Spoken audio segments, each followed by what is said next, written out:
Chickenpox versus the measles.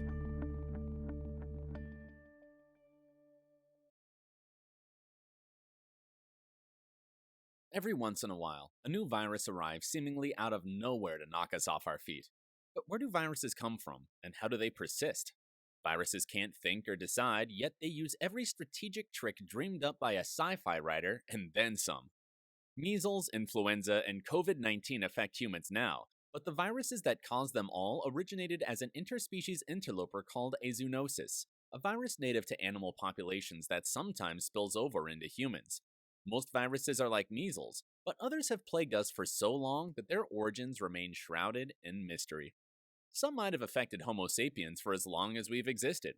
Ironically, chickenpox is very much a virus of humans. It's never actually affected chickens.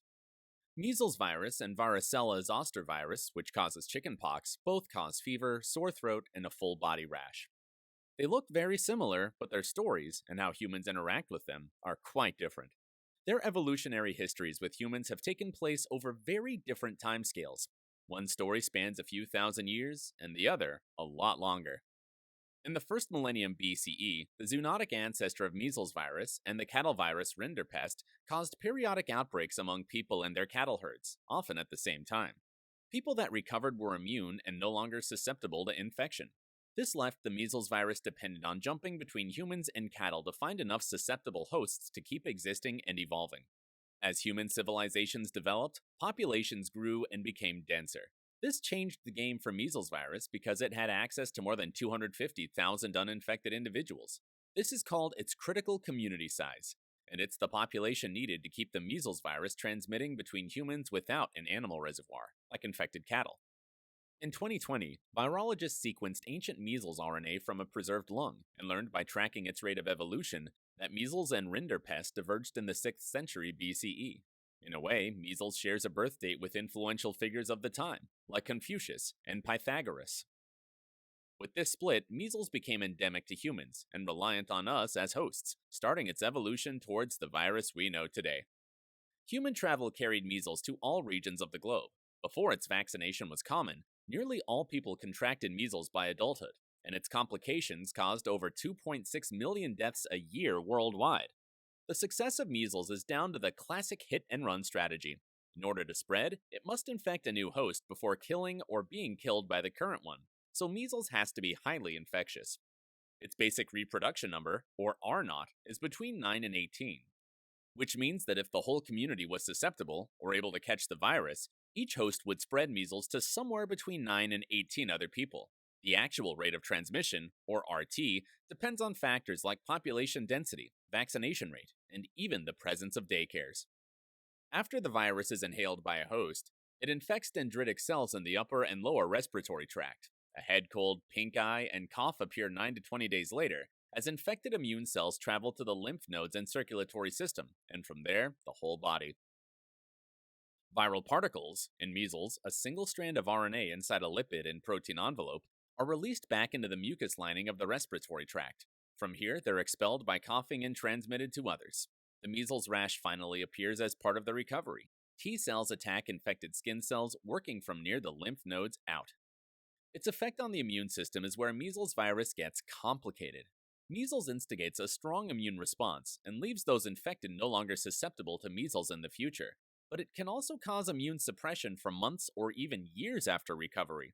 This measles paradox is probably due to the virus targeting memory lymphocytes, immune T or B cells responsible for recognizing antigens they've encountered before.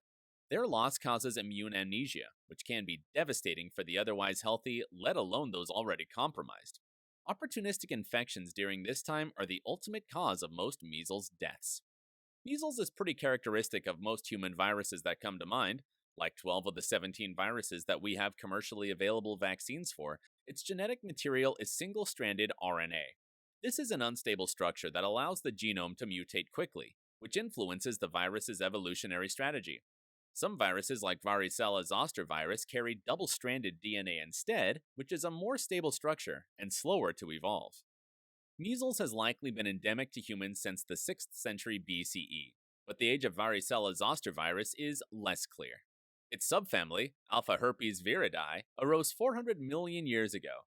and is as old as the supercontinent Pangaea. A 250 million year old virus in this group still exists in green sea turtles. VCV itself likely arrived on the scene sometime after our lineage split with that of chimpanzees, around 10-ish million years ago. Other great apes can contract VCV, but it doesn't circulate among them naturally, and the virus's closest relative is endemic to African and Asian monkeys. Modern VZV strains can be placed in groups by their genetic closeness called clades, and their geographic distribution roughly follows patterns of major human migrations. Clade 5 is the most common in Africa, and Clade 2 in East Asia. Clades 1 and 3 are most common in Europe and North America, and Clades 1, 2, and 3 are most common in Oceania, which reflects a history of European colonization. Genetic analysis suggests that these clades split from one another up to 8,000 years ago. It's likely that VCV is much older, but experienced a bottleneck at that time, where its population shrank to a limited genetic pool that modern strains are descended from. We know that the predecessor to measles persisted in animal reservoirs before human communities could support the virus. But how did VZV last through periods when humans lived in much smaller groups? Instead of the hit and run strategy favorably employed by measles and other fast evolving RNA viruses, VZV persists by using hit and hide. 10 to 21 days after infection through droplets, aerosols, or contact with lesions, the characteristic pox marks appear and shed highly contagious viral particles for a week. Unlike the measles rash, this is a path of transmission, not a sign of recovery, and the broken skin leaves hosts vulnerable to other infections as well. By infecting nearly 90% of susceptible people that hosts have close contact with, chickenpox quickly tears through communities. VCV's rampage diminishes the number of possible hosts, and with time, the actual rate of transmission declines. Once the RT falls below 1, the virus's spread hits a dead end, so it stays in the hosts and hides from their immune system instead. VCV migrates to neurons between the vertebrae and stops replicating almost entirely. This works because the immune system can't attack what it doesn't detect. Children are born while the virus is latent, increasing the number of potential hosts and decreasing the proportion of resistant people over time. As virus carriers age, VZV often reactivates in the form of shingles lesions that shed viral particles. This allows the virus to transmit throughout the community again. Pre-vaccine, chickenpox usually had outbreaks among infants and children every few years, and more than 90% of people caught it by age 20. Current statistics on VCV epidemiology, that is, where, how often, and to whom it spreads, are difficult to determine because the virus isn't closely monitored. Measles cases, on the other hand, are regularly reported to the World Health Organization. This surveillance has allowed measles virus tracking, which includes sequencing the viral genome of outbreaks and identifying routes of transmission. There have been recent measles outbreaks in the US among the unvaccinated, despite its in-country elimination, and they're often related to international travel. We're members of a global society, and where we can move, viruses can move with us. Cooperative tracking efforts between nations allow us to identify where measles vaccine coverage may be inadequate or starting to lag. So, what can we learn and apply from the stories of measles and chickenpox? First, they show us that viruses can use a range of tricks to persist, like hit and run and hit and hide. Fortunately, humans have tools to respond to viruses, from an innate immune system to coordinated changes in social behavior. Measles and chickenpox also tell us that evolutionary history matters, and that human and animal interactions have long been part of a dynamic system of viral spread. They tell us to expect zoonoses and outbreaks of new pathogens, but also that familiar viruses will change over time.